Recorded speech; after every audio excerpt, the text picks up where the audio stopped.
പിന്നെ അടുത്തത് എന്താണ്? അഷ്ഹദു അല്ലാ ഇലാഹ ഇല്ലല്ലാഹ്.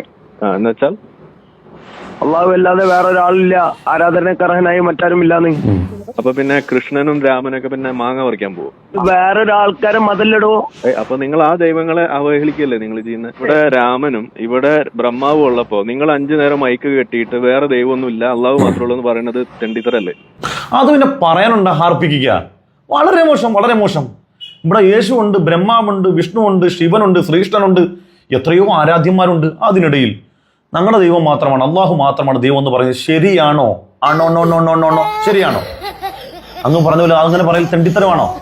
ഉറപ്പിച്ചല്ലോ, മാറ്റമൊന്നുമില്ലല്ലോ. അങ്കപ്പാറ് കണ്ണ യേശുവിനെ രക്ഷിതാവായി സ്വീകരിച്ചോണം. അതൊക്കെ വിടാ, ഇത് പറഞ്ഞേച്ചേ. യേശു മാത്രമാ രക്ഷകൻ, മറ്റൊരുത്തൻ രക്ഷയില്ല. അന്തും ബന്ധം കാണിച്ചു, അന്തും ബന്ധുവെന്നും പറയരുത്. യേശു മാത്രമാ നരകത്തിൽ പോകരുത്. ഒരേ ഒരു രക്ഷകൻ, ഒരേ ഒരു രക്ഷകൻ. അള്ളാഹു ഇല്ല, ബ്രഹ്മാവില്ല, വിഷ്ണു ഇല്ല, ശിവനില്ല, ശ്രീകൃഷ്ണനുമില്ല. ഒരേ ഒരു രക്ഷകൻ. ആരാന്ന് കേട്ടല്ലോ? എന്തെങ്കിലും കുഴപ്പമുണ്ടോ? ഇങ്ങനെ പറയുന്നത് തെണ്ടിത്തരമാണ്. ഒരിക്കലും തെണ്ടിത്തരല്ലേ, ഒരിക്കലും തെണ്ടിത്തരല്ല.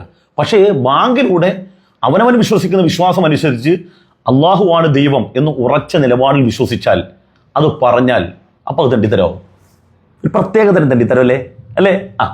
ബാക്കി സ്വർഗത്തിൽ പോകണം. സ്വർഗത്തിൽ പോകാൻ ഒറ്റ വഴിയുള്ളൂ, യേശുവിനെ രക്ഷിതാവായി സ്വീകരിച്ചോണം. മറ്റൊരുത്തൻ ഒത്തിരി സ്നേഹിക്കുന്നുണ്ട് കേട്ടോ, അറിയാമല്ലോ. ദൈവത്തിന്റെ മഹത്വം, യേശു മാത്രമാ ദൈവം, മറ്റൊരുത്തൻ രക്ഷയില്ല. ഒരേ ഒരു രക്ഷകൻ മാത്രമേ ഉള്ളെന്നാ പറഞ്ഞ. ഒരേ ഒരു രക്ഷകൻ. എന്തെങ്കിലും കുഴപ്പമുണ്ടോ? ഇങ്ങനെയൊക്കെ പ്രസംഗിക്കാനും വിശ്വസിക്കാനും പറയാനും ഒക്കെ ഈ രാജ്യത്ത് അവകാശമുണ്ടെന്നേ.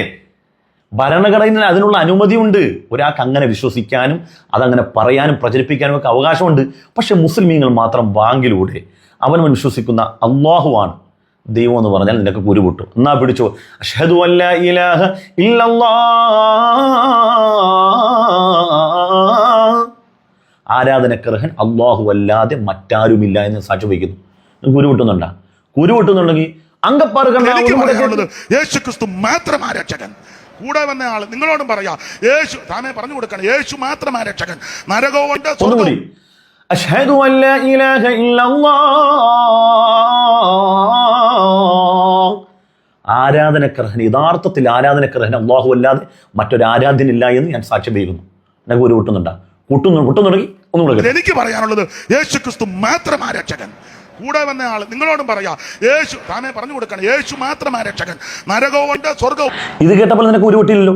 എന്നാൽ ബാങ്ക് കേൾക്കുമ്പോൾ നിനക്ക് ഉരുപൊട്ടണ്ട. ഇനി അഥവാ കുരുപൊട്ടിയാൽ ഈ കൊച്ചു പിള്ളേർക്ക് വയറ്റിൽ നിന്ന് പോകാൻ വേണ്ടി ഈ ഡോക്ടർമാർ അവരുടെ ബാങ്ക് ഭാഗത്തായിട്ട് ഒരു ചെറിയ ഗുളിക തിരുമ്പി വെക്കും. നീ ഒരെണ്ണം വാങ്ങി നിന്റെ പിന്നിൽ വെച്ചോളി, നിനക്ക് ഒരുവിധം സമാധാനം കിട്ടും.